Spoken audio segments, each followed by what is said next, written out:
Hey! I'm going to do a painting today, a landscape painting on a canvas with acrylic paint. Pretty basic landscape. Let's turn this around and look at the easel. Can you see it? Am I on it? Oh, we see it, right? We can all see it. Let's see. How do I tilt this? I guess that's good, right? You can see it. Let me turn it a little bit. So, I have a reference photo I'm going to use from the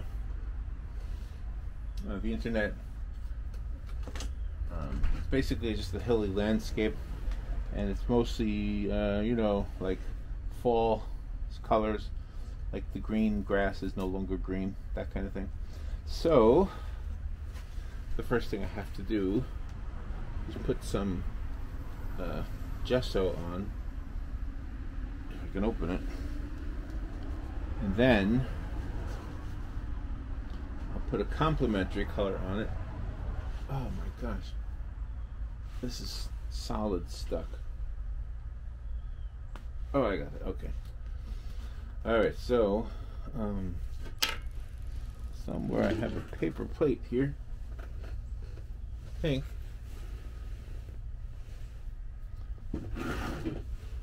Well, I don't have a paper plate. Okay, well, I'll just use a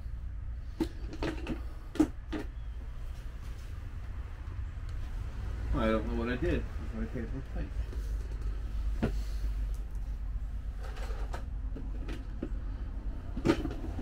I'll just use this thing. This little thing here. There. Pour some of this in there. This is some gesso. And I'm not too worried about the color because I just want it to be sort of the opposite of green, which would make it like orangish, right? Happen to have a tube of orange here. This is Artist's Loft brand. So I'll put some of the orange into the mix here. And what I'm going to do is add some burnt umber. This is Liquitex. I'm not really picky with the paint.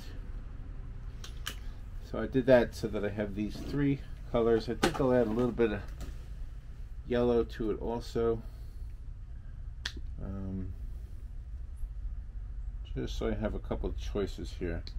And this is just going to spread across the whole thing. This is cadmium yellow. This is also Liquitex. You see it? Okay, so here's what I have. We're a little palette right now. Most of that white is not white. That white is gesso. And if you didn't see the bottle, it's a big old bottle. See? Gesso. And then I got orange, burnt umber, and yellow, burnt yellow, brown, orange, brown, and yellow. Okay, so let's just start scrubbing it on here. And I'm kind of showing you this because a lot of times I will put dry brush paintings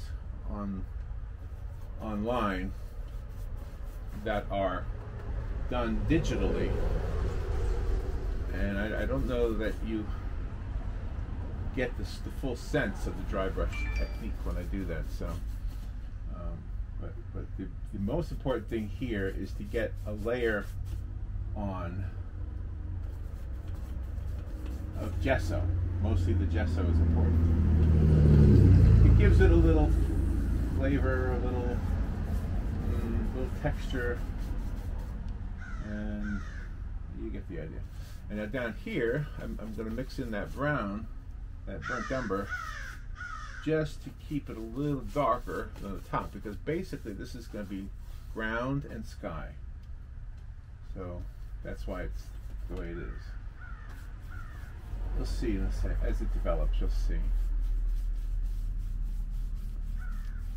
But the important thing is to cover the whole thing.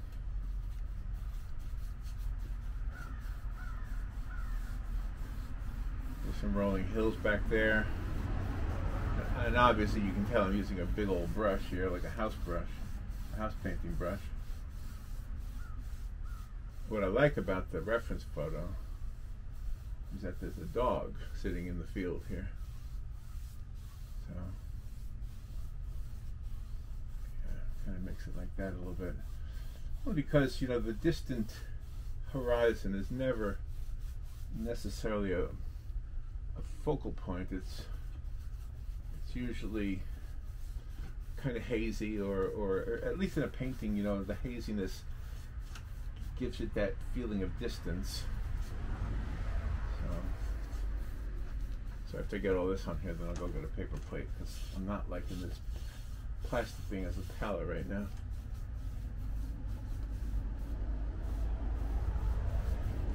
So I'm not even looking at the reference photo. I'm just doing this, just scrubbing it on. And it is going to be a dry brush technique. However, right now the brush is kind of wet. Okay.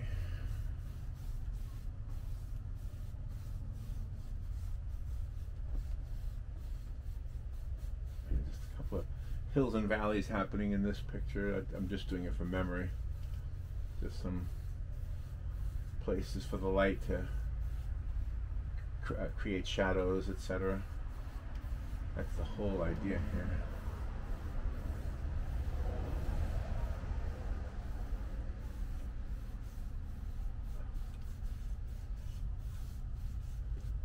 Okay, well there we go. There's some of the foreground grass, just to kind of give it some texture that'll be in the right direction when I get to that point. And there we go. Now we have the first layer. Truthfully, it's not a layer of paint, it's a layer of gesso, and it's my way of preparing the canvas. Alright, so I'm not going to keep the camera on while it dries. I'll turn it off and come back, okay? Okay, so that's what I've got done so far. It's not dry yet, but I just wanted to show you. You see the light reflecting off of it and indicating that it's still pretty wet. So I'm just letting it dry, and I wanted you to see it from the vantage point that I'm seeing it from. That's basically the foundation, if you will, of the landscape that will hopefully be the finished product. But this is just the bottom layer, and we'll put things on top of it as soon as it dries. And I'll turn off the camera so you don't got to wait for paint to dry. Okay? All right.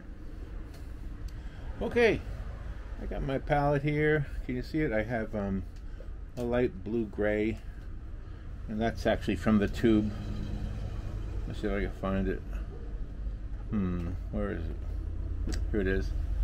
It's called blue-gray. It's Liquitex. And then I have some Payne's gray, which is almost looks black, but it's Payne's gray. I have a lot of white, and some of this darker blue, this more rich blue, just a little bit ultramarine blue. So that's what I'm going to be using, mostly for the sky. And I'm using a relatively small brush because I want to create a, I don't want to create an over picture. I just want to do lots of little strokes, if that makes sense. So you see what I'm doing. And it's like a wintry, fall, autumny sky. And so I want it to be grayish, but I do have some blue on my palette, so I will be using that. In fact, I'll put some in right now. You can see I keep dabbing it into it so that it doesn't have one uniform color. It's going to be kind of shifting back and forth between the grays and the whites. And the orange underneath it, what that does is it gives it that underpainting, kind of a, oh, what do you want to say, a complementary look, you know. So that's why I do that. And Robin and I plan to host the video that we're making right now as a YouTube premiere. So if you're watching the premiere, and you can comment, and we're watching at the same time as you, so we'll be able to reply. But I didn't want to do this live. It's just too awkward. Live is, when I'm doing it by myself, you know, I guess it's too awkward. But can you see already how that's starting to look like a sky? Like, just by dabbing it on there and making sure it's not uniform, it's very impressionistic. It's very almost like pointillism with paint. And I'm gonna imagine that the horizon is down here somewhere. I'll just go ahead and paint that in. So it's kind of like that. I think that's going to be my horizon. I'm not following the reference photo closely at all. There's not much to the reference photo. I'll show it to you, but hope I don't forget to show you. What was that? Oh, that was my phone buzzing. Well, that was annoying. Okay, let me move it off of that thing. Okay. Now let's add a little bit of blue to that. It feels like it needs a little bit of blue. So I'm just going to take that blue, see right there, get it really smothered in white, so because that blue is way too rich. I just want to get it a little bit in the sky so that the sky is not completely gray, so that the sky does have some blue in it. I'm just kind of poke it around here and there and spread it around.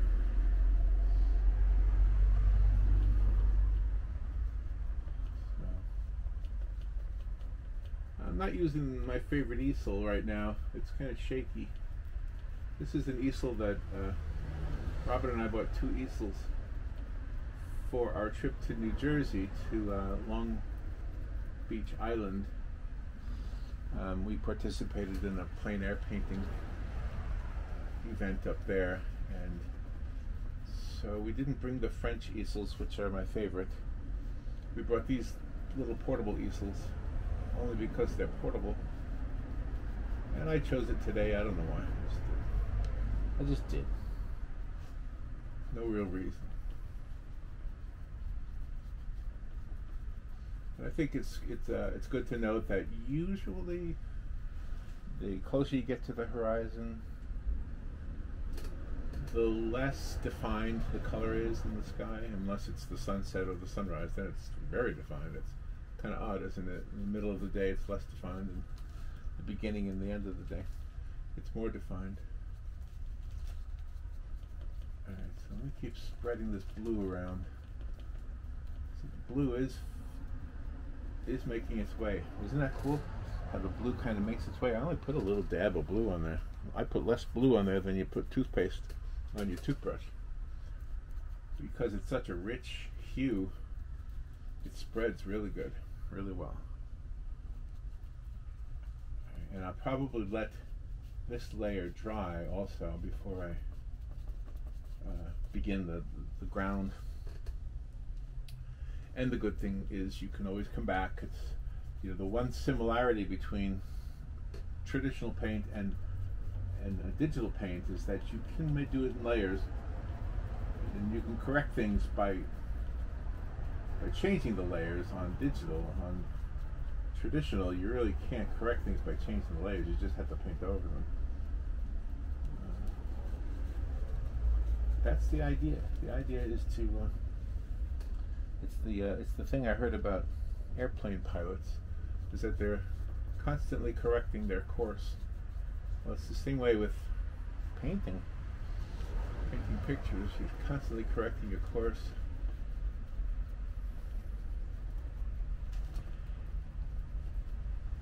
And I like using the smaller brushes. This is not a real tiny brush. This is, you know, a medium-sized brush, but I could use a much larger brush for this sky just to get it done quicker. However, being done quick doesn't necessarily create the result that I want.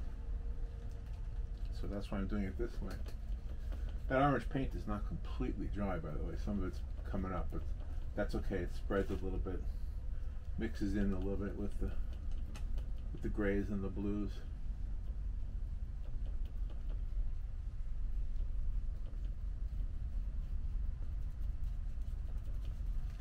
Let me add some more of that blue. See, that blue's just about gone, but I'm still adding it here and there just to spread it around.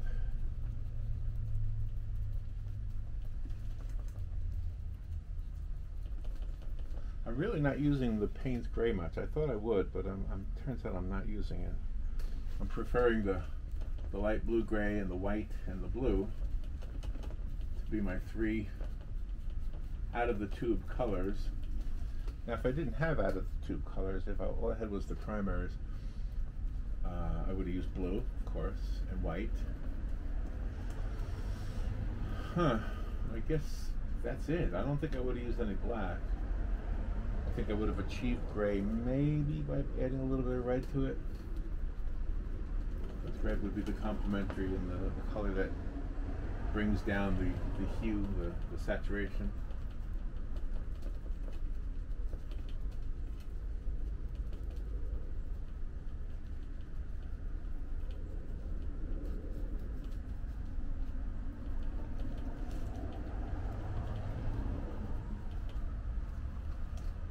Okay, almost got it covered. One thing I like to do with the digital is when I do a second layer, I like to go back and forth to see how changed the picture is from what I did on that layer.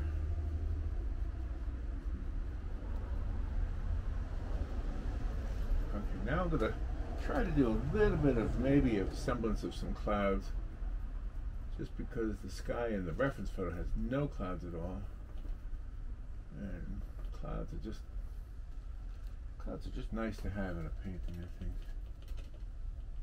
So we won't make it really dramatic clouds. We'll just get the sense of some clouds.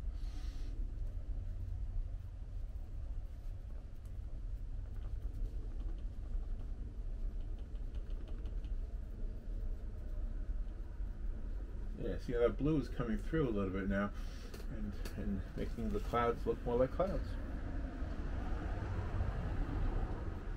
I'll use some of that blue-gray to put some shadows underneath the clouds.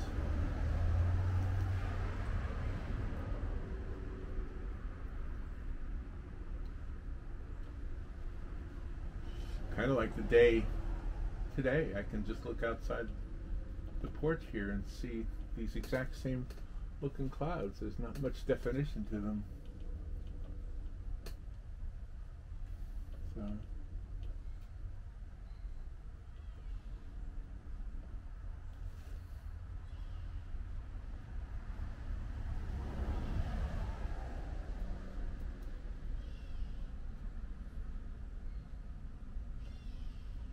here we go.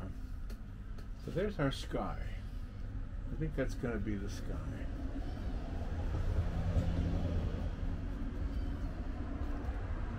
I think I'm going to add a little bit of that Payne's gray, that almost black, to the horizon a little bit to kind of start the process of looking like distant trees and distant vegetation, and just distant things that are undefined. Could be buildings, could be anything. I want to scrub it in while it's still wet, so that I can scrub it in. Although, you know, scrubbing in while it's dry would work too. It would be perfect.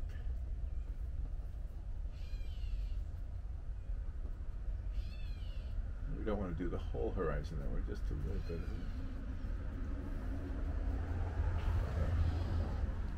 I think a little bit more over here.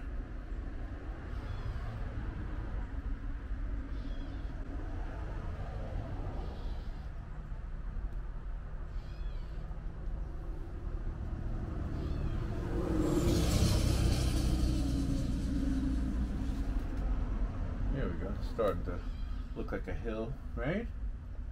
You see it? You see the hill? Okay, let's...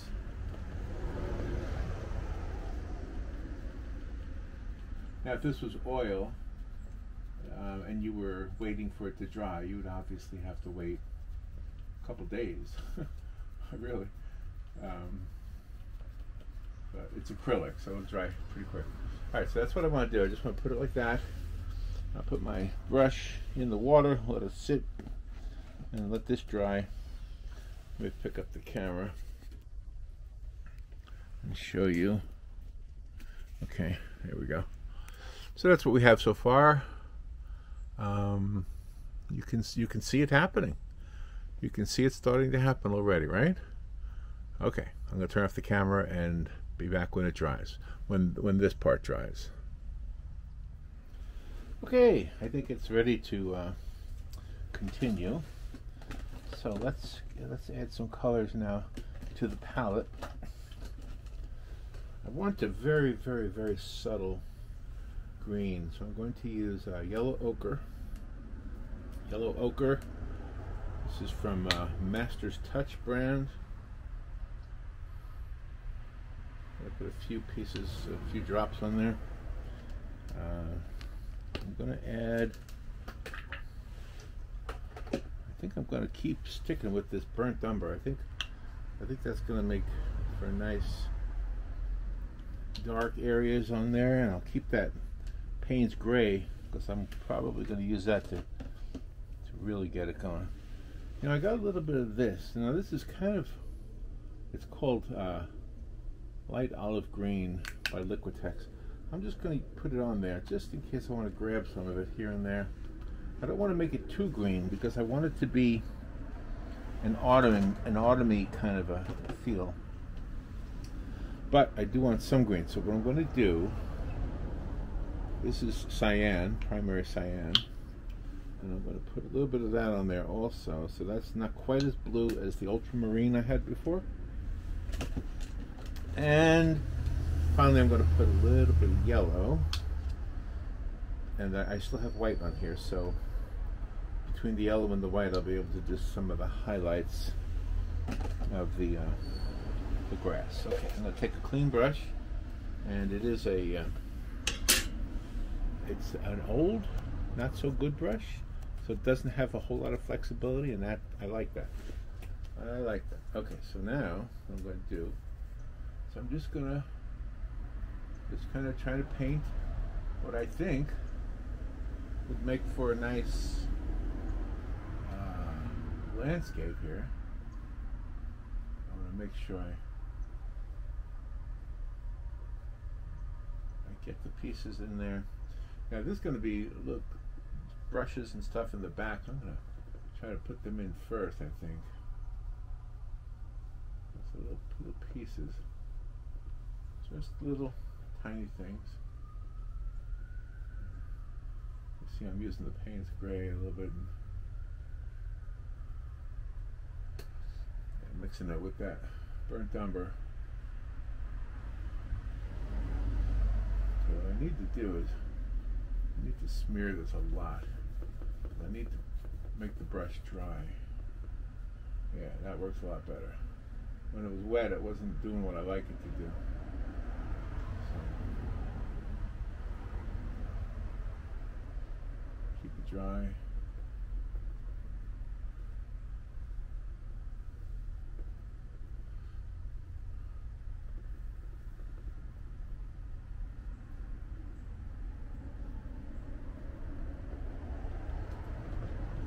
Hint of green there.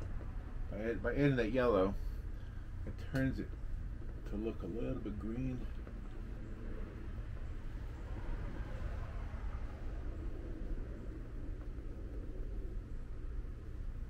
There. Keep it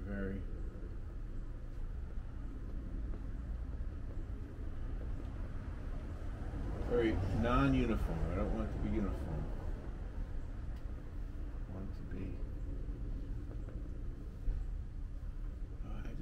Be, you know, I don't necessarily know that I know everything I'm doing. A lot of what I do is, like Bob Ross would say, a happy accident, so that's okay too. You know what? That's the beauty of it, right? He had the right idea, that guy. Yeah. The little dark areas where the woods, the light's not quite making it through. Get some over here. Again, I'm gonna keep trying to mess up my brush so that it's dry.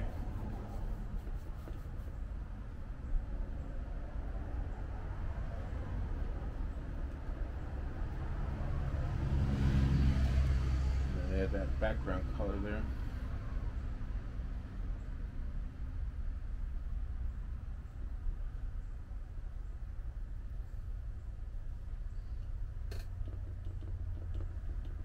Some more of that. I'm gonna try some blue, see what that does. It does nothing. Blue doesn't help. Alright, so go to Payne's Gray and let's see if we can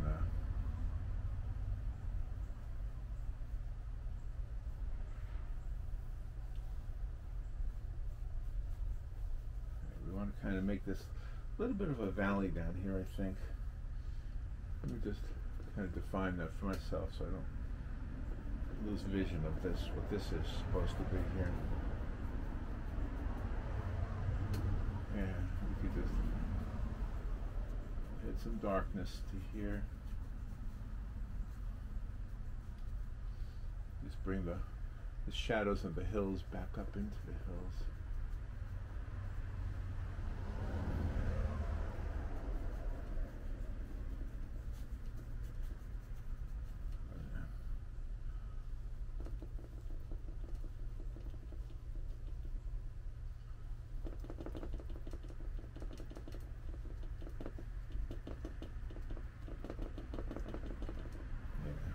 So it's starting to look like a hilly landscape a little bit. Continue with this area back here.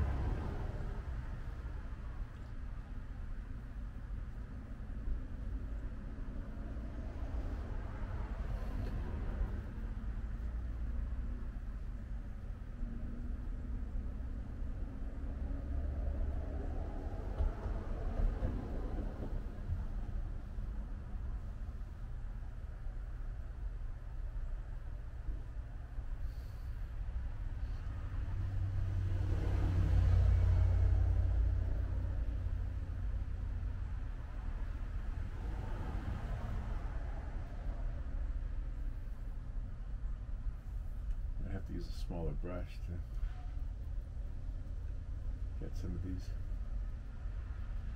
littler areas.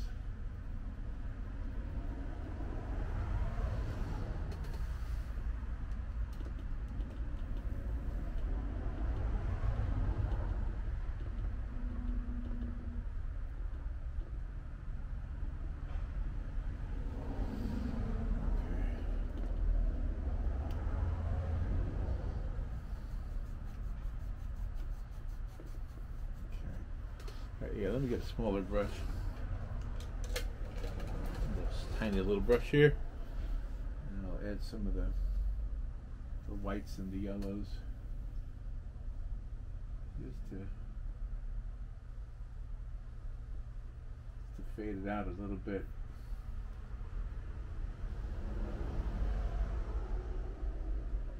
These trees are kind of in the distance, so we want to make them look like they're in the distance.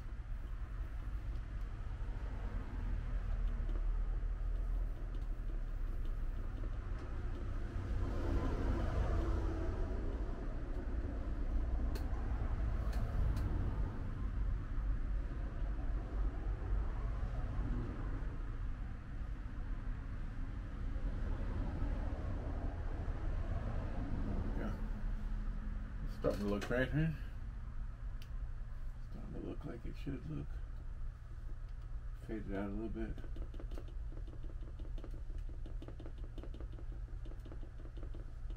You can always add darker colors in front of it later.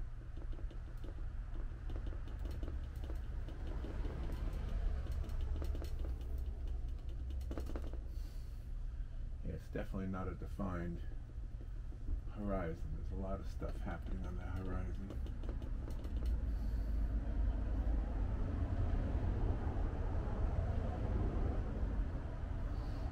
Let's try adding a few highlights here.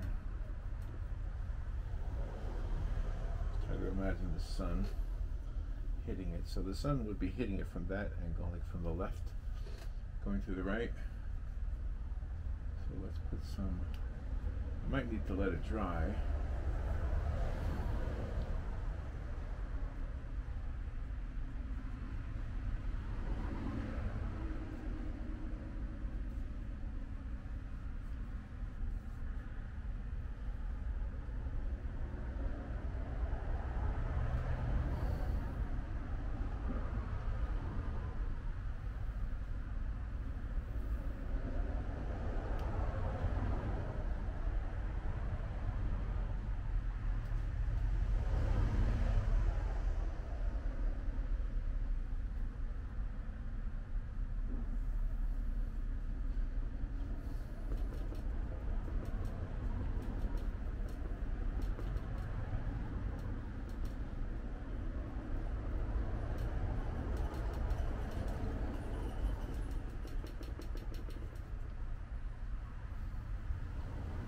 Continue with the small brush just to keep the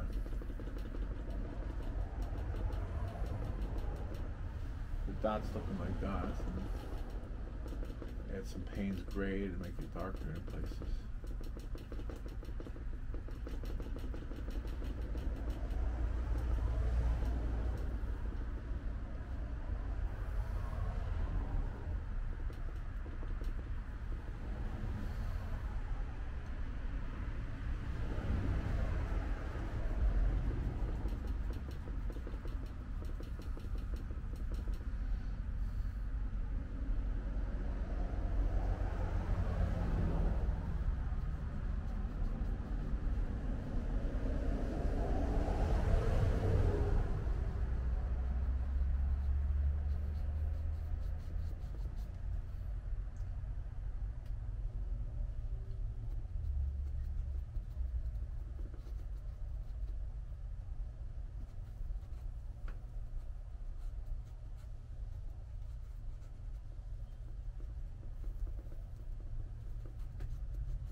Use the other brush, a little bit larger brush. I'll use the one that I was using for the sky.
few things that are lower in the foreground, a little high.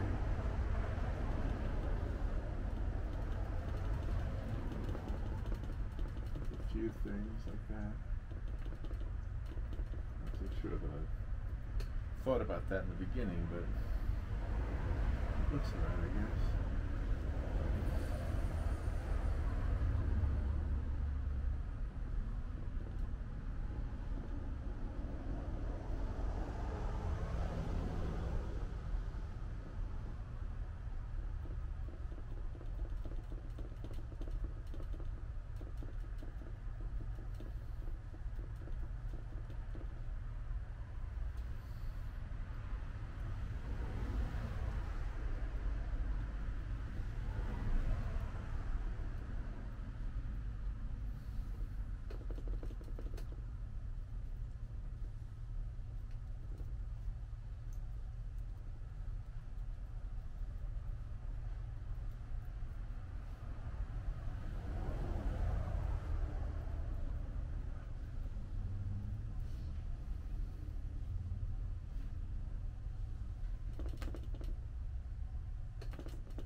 All right, let me put some more Payne's Gray on here. I feel like I need some more depth in some areas. Right down here, I feel like there's an area down here that would be kind of in the shade of these two groups of hills, almost like there's a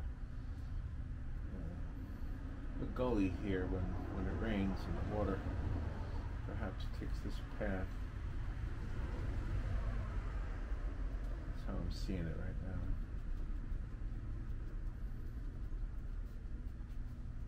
Yeah, maybe. Okay.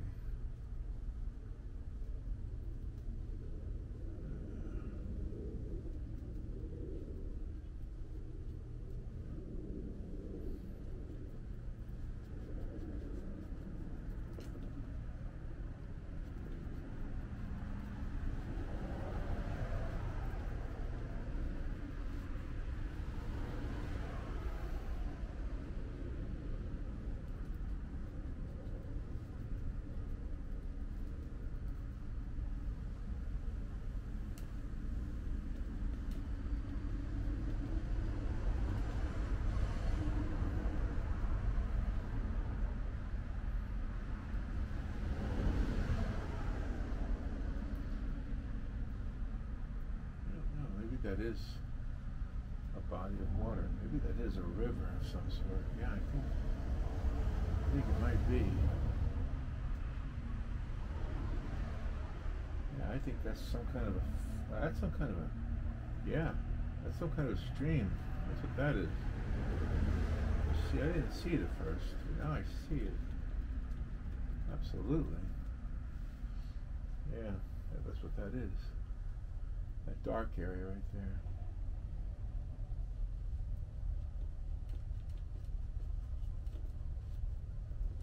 We're looking at a stream is what we're looking at here.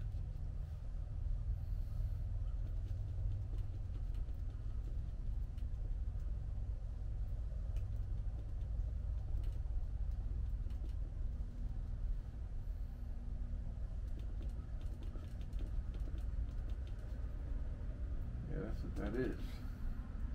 See, I didn't see it at first. It's not in the reference photo. No. Reference photos, I didn't even show you the reference photo yet, but it's kind of bland, really. I mean, it's pretty. That's why I picked it. I kind of like the way this is coming together by itself. You see how that happened all by itself? Isn't that something?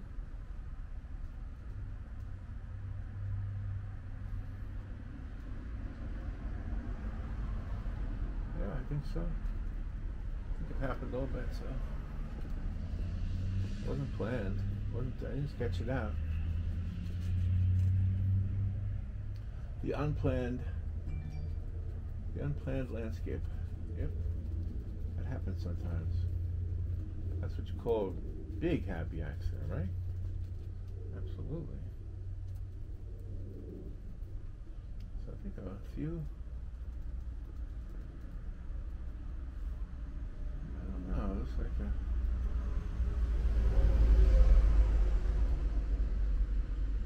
that light blue on top of that Payne's Gray kind of adds to the look of that water.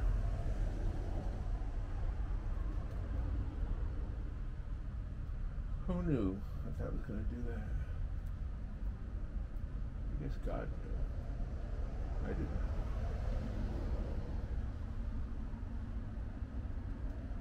Alright, let's add some more dark areas over here. Oh yeah, I can see it happening now. I can see what's happening. This is the hill here. I didn't even know how this landscape was going to look. I think that green, remember I put that green there? I'm starting to dip into it a little bit because the foreground needs to have some kind of a semblance of grass. This is truly, truly, truly what you would call impressionism. It's an impression of something that I didn't even plan.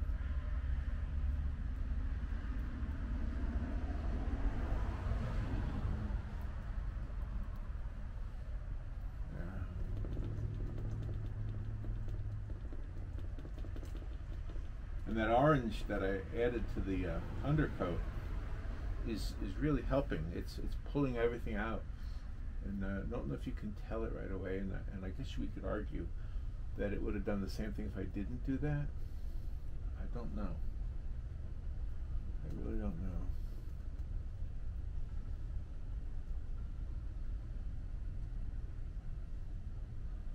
Okay. Some of these areas over here, add a little bit more of that yellow and that burnt, that, what is the yellow called again? Is it yellow ochre, I think? Well, that's cadmium yellow. I don't think that's what that is. It's this one. Yellow ochre. Yeah, that's the one. That's what's doing some of these bright areas here, which is good. Because you want some bright areas, but not too bright. I think that other yellow is too bright.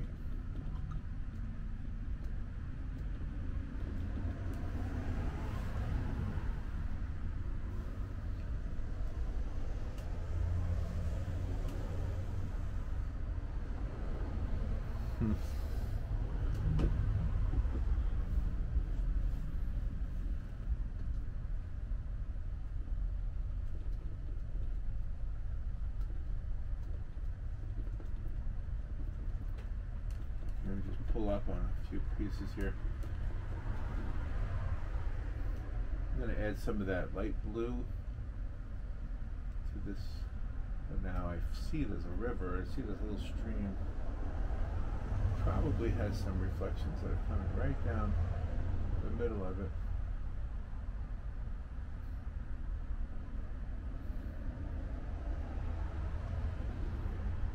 Definitely some darks. Be over here, there would be some, probably some rocks.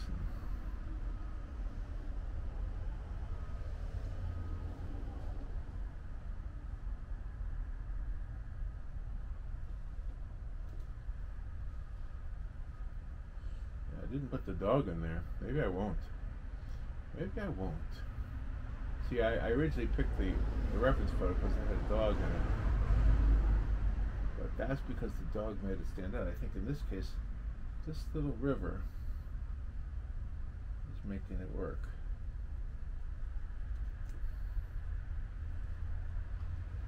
Okay. All right, let me stop for a little bit. I'm going to let it dry so that I'm not just pushing around wet paint. All right, let me show you what we got so far. Okay, so that's what we have so far. It's clearly a landscape with a river of some sort. All right, I'm going to turn off the camera for a little bit and let it dry. Okay, so I'm not done yet, but I tend to do things and then look at them later and decide if I want to change them based on what bothers me. What bothers me here is that white right there and right there. I think it doesn't need to be white. I think it needs to be more like those colors. I think that needs to be over there. Maybe a little bit lighter than that, but I'm gonna fix that or change that. Hopefully it fixes it, and I'll turn the camera back on. I'm gonna wait for it to dry a little bit. It's just wet. I'm just looking at it, and as I'm waiting for it to dry, I'm making decisions about it. Okay? Okay, let's see. The camera's been off for a little while. I'm gonna go back. I need a new brush.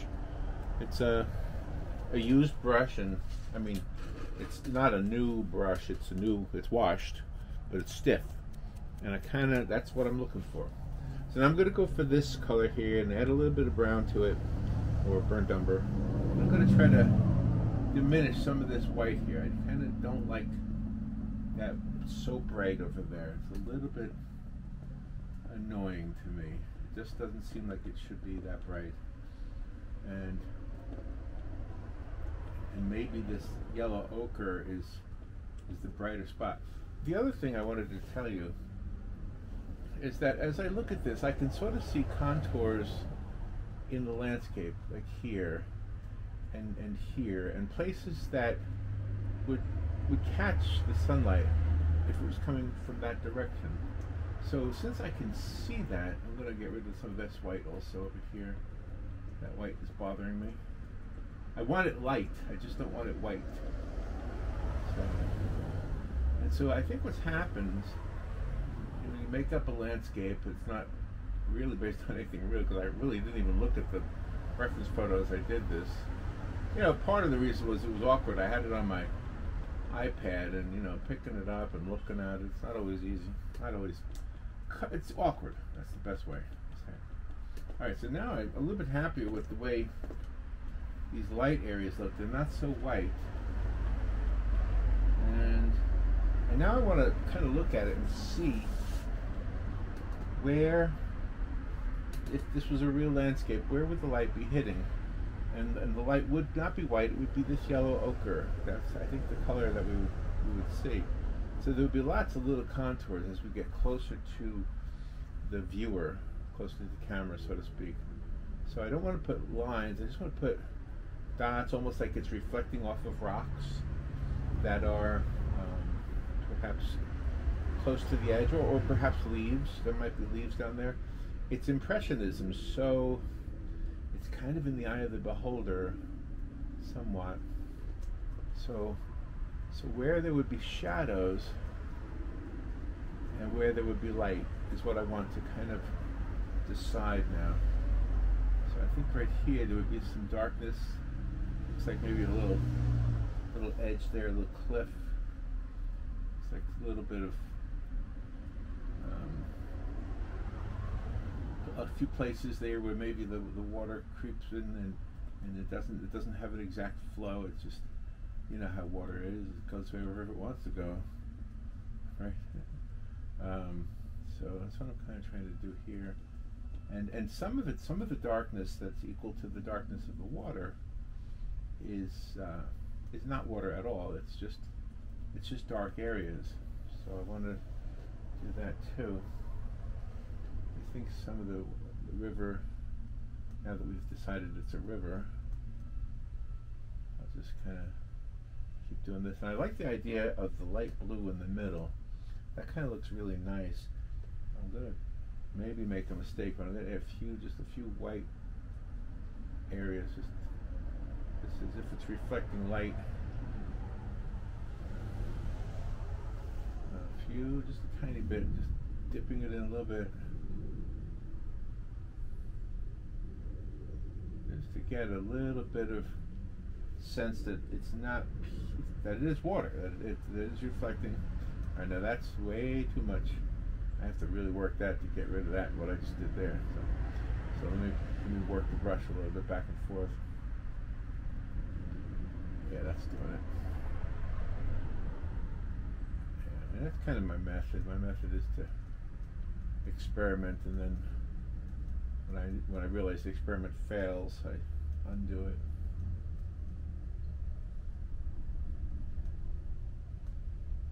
A little bit more white. Keeping it real simple. Really, really super simple. Yeah, that's too much. That's way too much. Now I have to undo what I just did, because that doesn't work. But because I didn't let it dry all the way, it's working. I can always add some more Payne's gray in there to do that. Okay, so now I want to go back to some of these areas over here that would have some more depth to them, some more darkness. I think part of what I envision is, I see, if you see the landscape, you see where it dips and it creates little holes in the landscape. If you were riding your motorbike, you'd probably like jumping over that, right? So there's some light coming across that hill there. And I think I'm going to go back to this area over here. It's still a little bright to me. Just kind of add a little bit of green to these close areas to the front. I think as you're here. Okay, now just going to add a few areas of light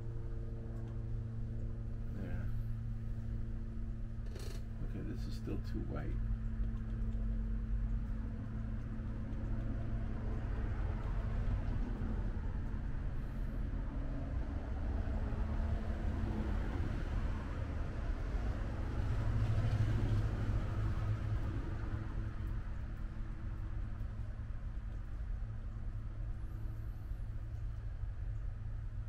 Kind of hard to tell what that would be in the real world.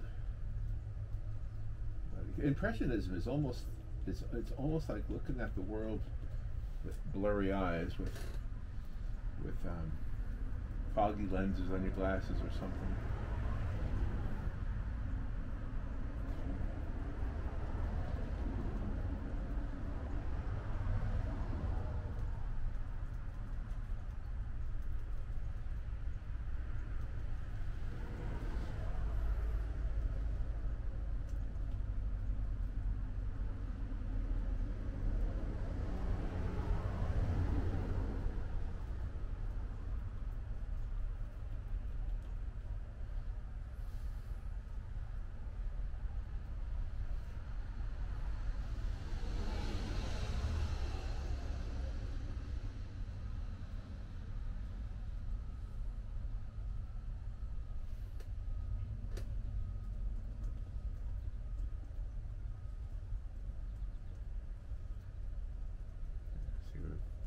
Blocking the hill will be blocking what's going on over there, so you don't quite know what's around the bend there.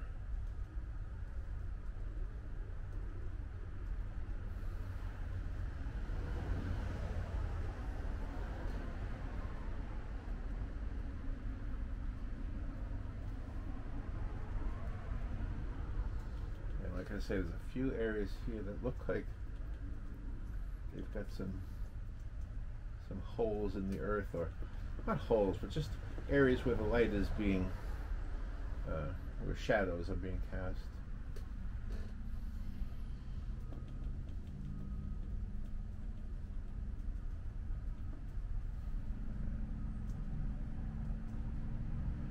See some of this yellow ochre and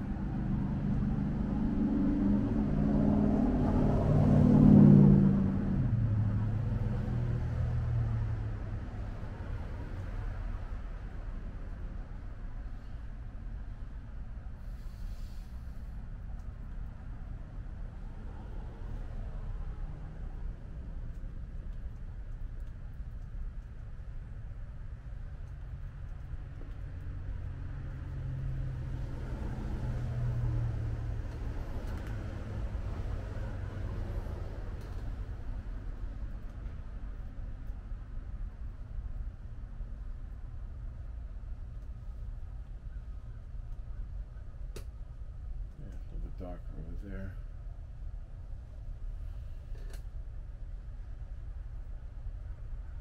I think this will be a little bit less of a perfect curve right there. And there's some light hitting some raggedy edges over there.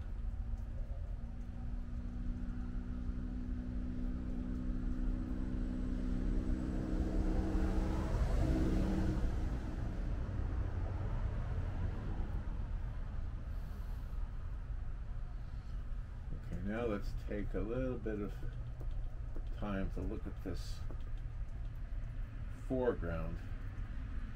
See what we want to do with that foreground there.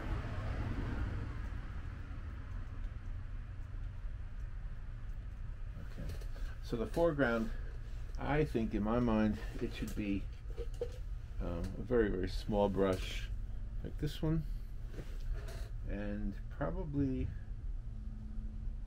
some of the lighter colors. So I'll take the yellow ochre, I'll mix it with the white just a little bit, and I'll just pull up just a little bit. I don't want to do too many of these things. Just a few things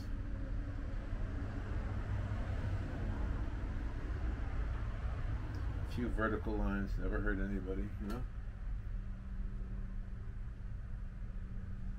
Making darker and lighter. I guess dark is working also. Yeah, because there'd be some growth here in the foreground that you'd be able to see, I think.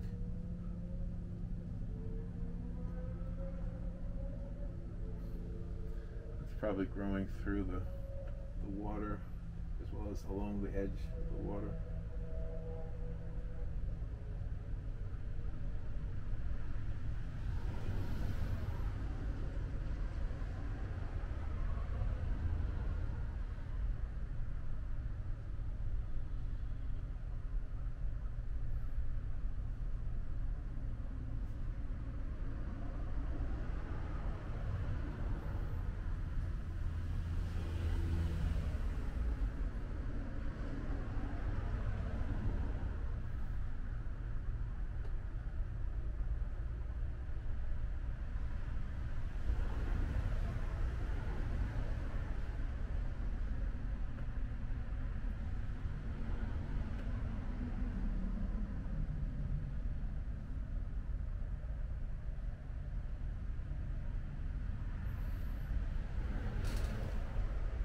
There.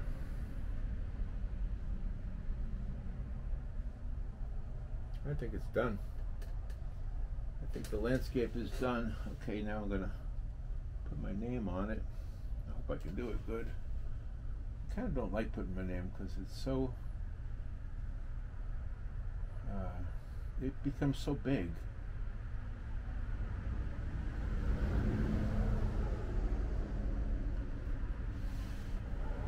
But I know when you're collecting art, you like to see the artist's name, so. Alright, so I'm going to try and do it as small as I can. I should just learn to put my initials. I should just do that, you know.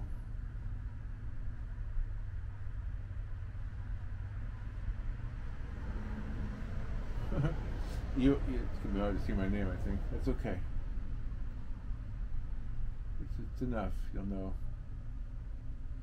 Yeah, there's the Larry. Got that part done. My last name always throws everybody because it's W-H-I-T-L-E-R, and people see the H-I-T-L-E-R, they don't see the W, and all of a sudden they think a Nazi painted it or something. But it was just me. No Nazis. Okay, I'm not really doing my name very well, but I'm not worried about it. I like the painting. I like the way it came out. It's nice. It's very it definitely does. It does the job of. It really demonstrates how a mixture of like painted pointillism and impressionism really can work to create a painting, to create the illusion of an image, the illusion in this case of a landscape. An abstract that looks like a woman, for example, is kind of an impressionism thing. This is not abstract. It's close, I suppose. It's very close. Although you can tell what it is. You can tell what it's supposed to be. So there we go. There we go. Got my name down there. I didn't put the year. It's 2022, in case you're wondering. Alright, turn this around, show you the ending result. You tired? I am. Come on, turn around. There we go. Alright, so there's the end picture. The result of an afternoon of painting, I guess. And I'll put it up on Fine Art America, Pixels, etc. Okay. I'm gonna let it dry. This is the best part of it. When you get to sit, just let it dry. It's like an excuse to do nothing. I'm gonna let it dry. Alright, talk to you later. Bye.